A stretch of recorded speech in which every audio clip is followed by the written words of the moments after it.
ಮಾನ್ಯರೇ, ಇವತ್ತು ದಿನ ನಾನು ಮರ್ಯಾದ ಹತ್ಯೆ ಬಗ್ಗೆ ವಿಡಿಯೋ ಮಾಡಿದ್ದೀನಿ. ಮರ್ಯಾದ ಹತ್ಯೆ ಇವತ್ತಿನ ದಿನ ಬಹಳಷ್ಟು ಗಂಭೀರವಾದ ಮತ್ತು ದುಷ್ಕೃತ್ಯದ ಒಂದು ಭಾಗ ಅಂತ ನಾನು ಹೇಳ್ಬೋದು. ಭಾರತದಲ್ಲಿ ಮತ್ತು ಅನೇಕ ಜಗತ್ತಿನಾದ್ಯಂತ ನಾನಾ ಥರದ ಮರ್ಯಾದ ಹತ್ಯೆಗಳು ಇವೆ. ಜಗತ್ತಿನಲ್ಲಿ ನೋಡಬೇಕಾದ್ರೆ ನಾವು ಎಲ್ಲ ಲ್ಯಾಟಿನ್ ಅಮೇರಿಕಾ ಇರ್ಬೋದು, ಇವತ್ತು ದಕ್ಷಿಣ ಏಷ್ಯಾ ರಾಷ್ಟ್ರಗಳಿರ್ಬೋದು, ಈಶಾನ್ಯ ರಾಷ್ಟ್ರಗಳಲ್ಲಿರ್ಬೋದು, ಯುರೋಷಿಯಾ ಅಂತ ಏನು ಕರಿತೀವಿ ಆ ರಾಷ್ಟ್ರಗಳಲ್ಲಿರ್ಬೋದು, ಎಲ್ಲ ರಾಷ್ಟ್ರಗಳಲ್ಲೂ ನಾನಾ ಥರನಾದಂಥ ಮರ್ಯಾದ ಹತ್ಯೆಗಳು ಇವೆ. ಅವುಗಳನ್ನು ಹಾನರ್ ಕಿಲ್ಲಿಂಗ್ ಅಂತ ಕರಿತೀವಿ.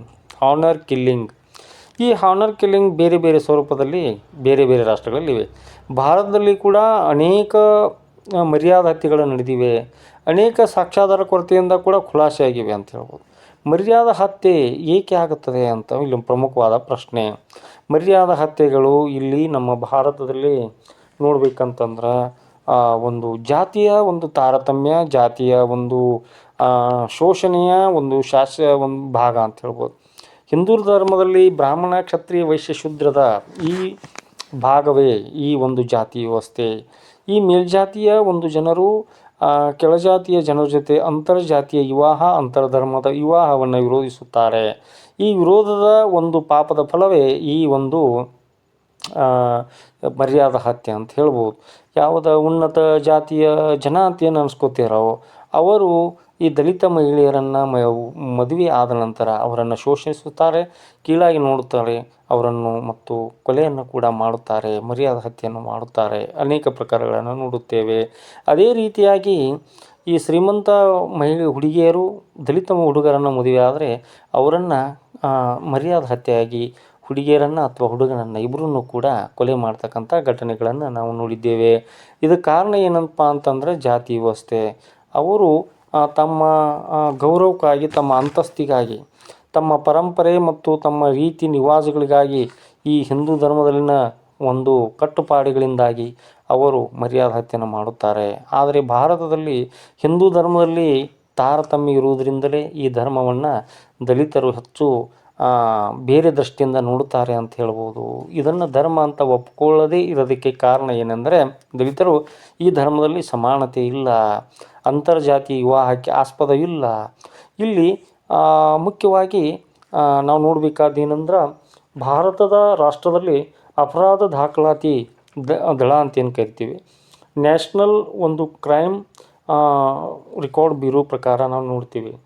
ಈಗ ನೋಡೋಕ್ಕಾಗಿ 2014ರಲ್ಲಿ 28 ಮರ್ಯಾದ ಹತ್ಯೆಗಳು ರಿಜಿಸ್ಟರ್ ಆಗಿವೆ, 15ರಲ್ಲಿ 251 ಆಗಿವೆ, 16ರಲ್ಲಿ 77 ಆಗಿವೆ, 2017-19ರಲ್ಲಿ 145 ಆಗಿವೆ, 2019ರಲ್ಲಿ 25 ಪ್ರಕರಣಗಳಾಗಿವೆ, 2020ರಲ್ಲಿ 25 ಪ್ರಕರಣಗಳಾಗಿವೆ, 2021ರಲ್ಲಿ 33 ಪ್ರಕರಣಗಳು ಆಗಿವೆ.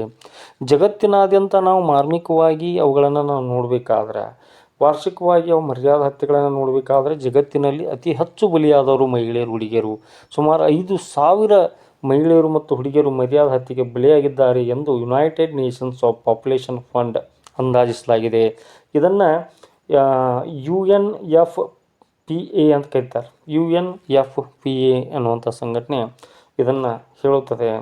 ಈಗ ನಾವು ಈಗಾಗಲೇ ಸರ್ವೋಚ್ಚ ನ್ಯಾಯಾಲಯ ಅನೇಕ ಪ್ರಕರಣಗಳಲ್ಲಿ ತಿಳಿಸಿದೆ.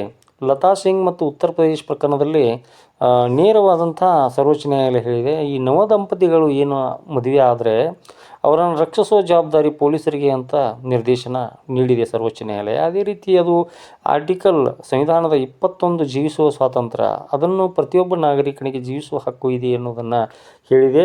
ಜೊತೆಗೆ ಆರ್ಟಿಕಲ್ 19 ಕೂಡ ಸುಪ್ರೀಂ ಕೋರ್ಟ್ ತನ್ನ ವಿಶಾಲ ಅರ್ಥದಲ್ಲಿ ಪ್ರತಿಯೊಬ್ಬರಿಗೂ ಸಂಗಾತಿಗಳನ್ನ ಆಯ್ಕೆ ಮಾಡ್ತಕ್ಕಂಥ ಹಕ್ಕಿದೆ. ಅವರು ಹುಡುಗಿ 18 ಮತ್ತು ಹುಡುಗ 21 ಆದರೆ ತಮ್ಮ ಸಂಗಾತಿಗಳನ್ನ ಆಯ್ಕೆ ಮಾಡುವ ಹಕ್ಕಿದೆ.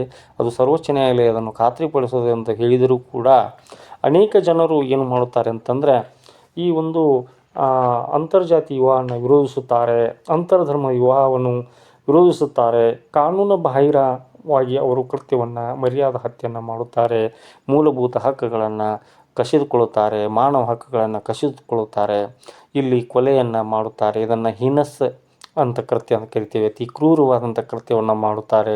ಜೀವಿಗಳನ್ನು ಬೇರೆ ಮಾಡುವುದಲ್ಲದೆ ಜೀವಿಗಳನ್ನು ಕೊಲೆಯಲ್ಲಿ ಅಂತ್ಯಗೊಳಿಸುತ್ತಾರೆ. ಈ ಭಾರತದಲ್ಲಿ ನಾವು ನಮ್ಮ ಆಲೋಚನೆಗಳು ಬದಲಾಗಬೇಕು ಅನ್ನೋದು.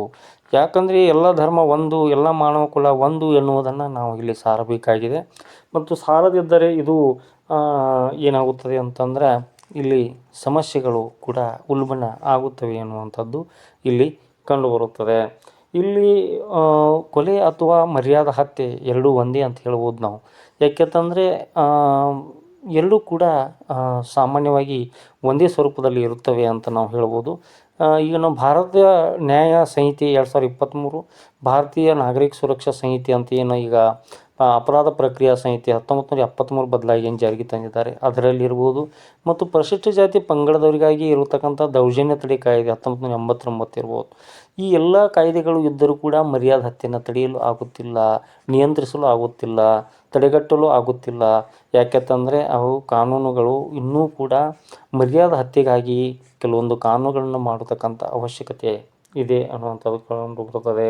ಹಲವಾರು ಘಟನೆಗಳನ್ನು ನಾವು ನೋಡಿದಾಗ ಕೊಲೆಗಳಲ್ಲಿ ಮಾಡಲಾಗಿದೆ ಮತ್ತು ಎಲ್ಲ ಜಾತಿ ತಾರತಮ್ಯದಿಂದಾಗಿಯೇ ಈ ಎಲ್ಲ ಕೊಲೆಗಳು ನಡೆದಿವೆ ಎನ್ನುವಂಥದ್ದು.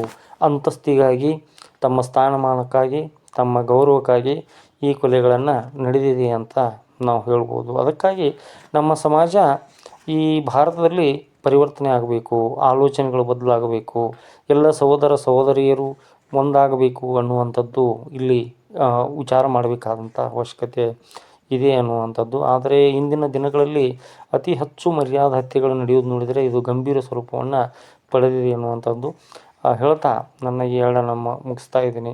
ತಾವು ಯಾರಾದರೂ ಈ ವಿಡಿಯೋನ ನೋಡ್ತಾ ಇದ್ದರೆ ಲೈಕ್ ಮಾಡಿ, ಶೇರ್ ಮಾಡಿ ಮತ್ತು ಸಬ್ಸ್ಕ್ರೈಬ್ ಮಾಡಿ ಅಂತ ಹೇಳ್ತಾ ಇದ್ದೀನಿ. ಥ್ಯಾಂಕ್ ಯು, ಧನ್ಯವಾದಗಳು. ಇಲ್ಲಿಗೆ ಮುಗಿಸ್ತಾ ಇದ್ದೀನಿ.